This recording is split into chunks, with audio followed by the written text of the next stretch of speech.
ప్రభువైన యేసుక్రీస్తు నామములో మీ అందరికి నా హృదయపూర్వక వందనాలు. అయితే ప్రియులారా, మత్తయి సువార్త 7వ అధ్యాయము 21వ వచనము చదువుకుందాం. ప్రభువా ప్రభువా అని నన్ను పిలిచి ప్రతివాడు పరలోక రాజ్యంలో ప్రవేశింపడ కానీ పరలోకమందున్న నా తండ్రి చిత్త ప్రకారం చేయవాడే ప్రవేశించడు. అయితే ప్రియులారా, చూసారా మనం చదువుకున్న వాక్యం.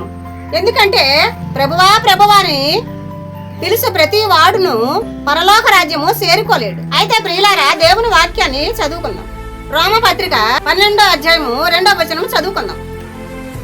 మీరు ఈ లోక మర్యాదను అనుసరింపక ఉత్తమమును అనుకూలమును సంపూర్ణమైన దేవుని చిత్తమేదో పరీక్షించి తెలుసుకున్నట్లు మీ మనస్సు మారే నూతనమైన ఒకటి వలన రూపాంతరం పొందని. అయితే ప్రియులారా మీరు మారి రూపాంతరం పొందితేనే గాని దేవుని చిత్తాన్ని నెరవేర్చలేరు. ప్రియులారా, దేవుని వాక్యాన్ని చూసుకుందాం. ప్రియులారా, మొదట దశలోనికి రాసిన పత్రిక 4వ అధ్యాయము 3వ వచనము చదువుకుందాం.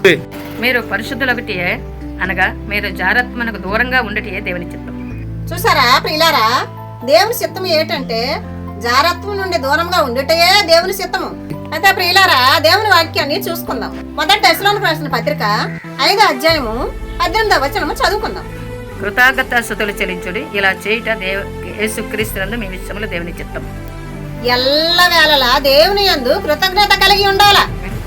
అయితే ఎవరైనా ఒక పెన్న గిఫ్ట్ ఇచ్చారనుకో, మనము థ్యాంక్స్ చెప్తాం కదా.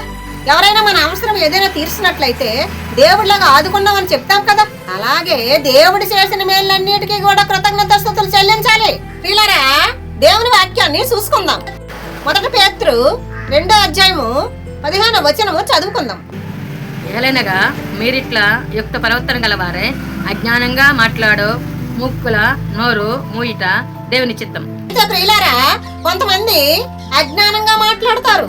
వాళ్ళు పశుప్రాయుల వల్ల ఉంటారు. వారు మూర్ఖులు మాట్లాడినట్టు వాడతారు. ఎందుకంటే వాళ్ళకి అర్థం కాదు. వాళ్ళు జ్ఞానం లేని వారుగా మాట్లాడతారు. అలాగా మాట్లాడిన వారిని వారు ముయించుట అది దేవుని చిత్తమే. దేవుని వాక్యాన్ని చూసుకుందాం. మొదటి యోహాను 2వ అధ్యాయము 17వ వచనము చదువుకుందాం.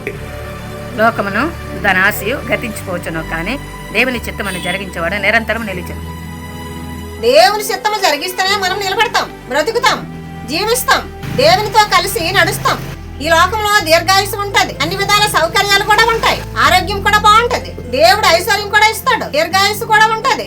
మరి దేవుని సిద్ధాన్ని మనం నెరవేరుస్తామా? సిద్ధంగా ఉండండి. దేవుడు మిమ్మల్ని దీవించును గాక.